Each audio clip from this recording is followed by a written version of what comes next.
Hello guys! Welcome back dito sa aking YouTube channel, and today's vlog, isang bagong-bago na loan app na nakita ko na naman sa Google Play Store ang ating pag-uusapan, at sana nga talaga mapanood nyo yung buong video na ito para magkaroon kayo ng idea kung okay nga ba utangan or hindi, kasi maaari na naghahanap ko ng pwedeng mautangan na naman online and then nakita mo ito dahil nga bago yung pangalan na naman, baka mapadownload ka na hindi mo pa alam kung paano yung interest, processing fee, at yung loan terms. Kaya sana mapanood nyo yung buong video na ito.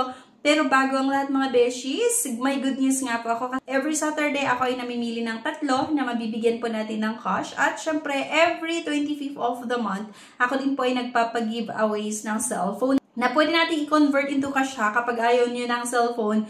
So, ayan, para nga kayo ay makasali dito sa ating mga pag-giveaways, ang kailangan mo lang gawin, panoorin yung buong video na ito, i-comment yung napanood mo, i-like yung video, i-share, at huwag mong kalimutan na mag-subscribe para maging updated ka sa announcement ng winner sa mga pag-giveaways nga natin. At, syempre, para maging updated ka sa kung ano yung mga legit at hindi legit na pwede nating mautangan online. And here nga mga beshes, instant loan online, itong pag-uusapan natin, at kailangan lang natin i-download ito sa Google Play Store. So may mga permission statement na naman.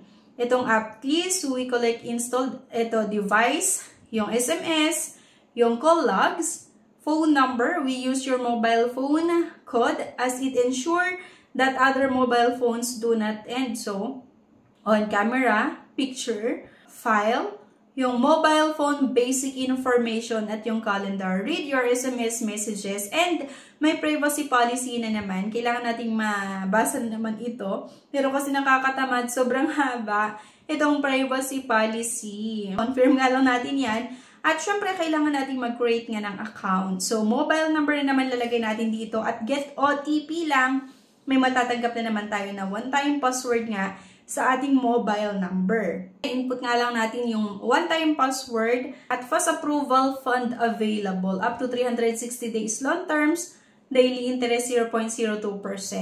Kailangan na naman nating sagutan itong personal information nga, province of residence, city of residence, residential address. So by the way pala mga beshies, itong mga infos nga na nilalagay ko dito ay hindi talaga ito yung mga information ko. So para maipakita ko lang sa inyo kung ano nga ba yung mga sasagutan sa loan app na ito. Pero right after nga, ibinabalikan ko talaga ito yung mga kailangang sagutan at ilalagay yung exact infos ko nga or yung tamang information ko. Kasi so work information agad, profession, yung how long have you been working, at yung monthly salary or income. Ilalagay nga lang natin dyan. For example, sa akin, 24,000 hanggang 32,000 pesos. Continue nga lang natin at emergency contact agad-agad mga beshies. And the relationship, syempre, yung name at phone number, kailangan yung mailagay dyan. 3, yung contact number or personal references na hinahanap ng loan app na ito. Credit standing, is it overdue in the past month? Syempre, no loan. Maximum overdue days in the past month. No loan pa rin. Total borrowing in the past months, no loan pa rin, at total number of loans in the past month, no loan. Next, ID information tayo mga beshies. Mamimili nga lang tayo kung anong ID yung available sa atin. So, pwede nga yung UMID, National ID, SSS, TIN, Passport, at UMID yung pipiliin ko dito mga beshies. And pipicturean nga lang natin yung valid government ID natin. Continue lang, at meron pa itong face identification. Please put your face in the frame and take a clear selfie. Bank information via e-wallet or via bank pa rin. At GCash ngayong pinili ko dito mga beshies. At maliban sa GCash, pwede din sa PayMaya, GrabPay, OmniPay. Lalagay nga lang natin yung account number or bank account. So, fast approval funds. Ito na nga. Ang pwede daw mahiram ay 500 hanggang 40,000 pesos. May reference interest rate na 0.80%, terms 180 days. So, kung makita nyo dito mga beshies, ayan, loan terms daw 180 days. Doon sa 10,000 pesos na utangin ko, ang payment amount ay 9,992. Service fee daw ay 8 pesos lang. Interest ay 1,440. Date of application, August 19 nga, 2024. Ang due date ko daw ay sa February 15, 2024. The application process is simple and easy to understand, allowing you to easily start your loan service. Meron itong terms of the loan. So, pero ayun mga beshes, parang hindi ako naniniwala dito sa loan terms na 180 days daw. Doon sa 10,000 pesos, ang payment amount daw ay 9,992. So, allow instant loan to access your calendar. So, diba, ang dami pang gustong i-access nga dito sa aking cellphone. So, nakakaloka lang. And, hindi talaga safe. Lalo yung privacy natin kung maraming ina-access yung loan app sa atin. At eto na nga, under review daw yung loan application ko. At 10,000 nga yung utangin ko.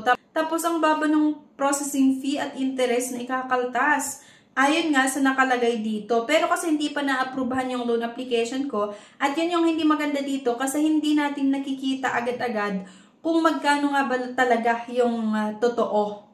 Interest, na processing fee, and yung loan terms. Kaya naman, kung pinaprocess nila yung loan application ko ay nag-check ulit ako sa mga review nga sa Google Play Store. Dito nga sa app ng Instant Loan Online, Easy Loan, at marami din talaga yung hindi nagustuhan yung paraan ng pagpapautang nito. Like, I tried once to borrow from this app and I do not recommend using this and will never use it again. Very bad service.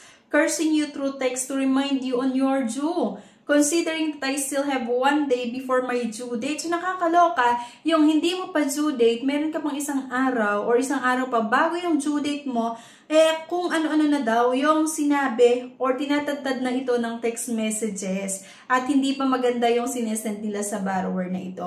Sabi pa nga nung isa, not reliable.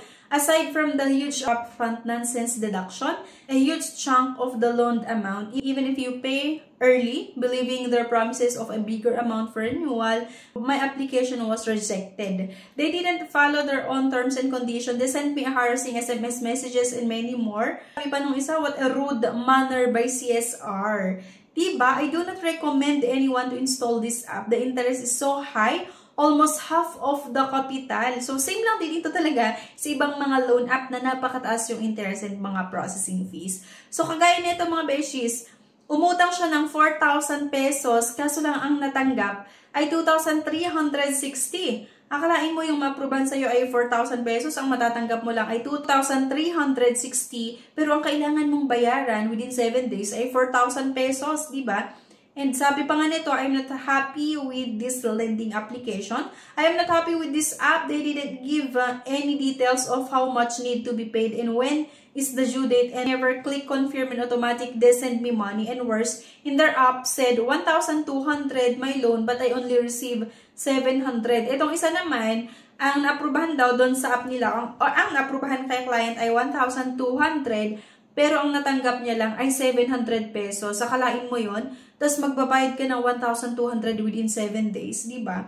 So, isang loan app na naman mga besh na hindi maganda utangan. At bagong ito na naman sa Google Play Store, kaya lang kasi, di ba yung mga loan app, minsan akala natin na bago pero hindi pala kasi nagpalit lang ng pangalan.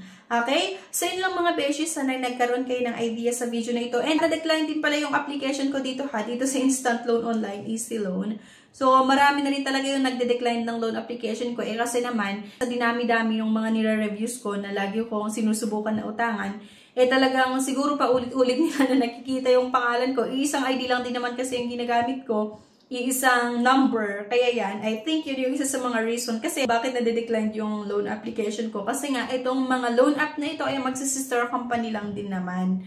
Okay? So, yun lang mga beshies, isang loan app na hindi magandang utangan, napakataas yung fees, napaka-short term lang din. Ayon nga dun sa mga iba na naaprubahan ng kanilang loan application. At hindi pa daw due date, talagang marami ka nang matatanggap na message na galing sa mga collector nitong loan app na ito na hindi pa maganda yung mga sinasabi nila sa mga client nga, sa mga borrower kahit hindi pa due date. Kaya talaga hindi siya magandang utangan. Okay, so yan lang mga beshies. Anyway, thank you for watching. Please don't forget to click the subscribe button. Sana i-like nyo din po yung video at huwag nyo kalimutan na i-share. Thank you guys at see you on my next vlog. Bye-bye!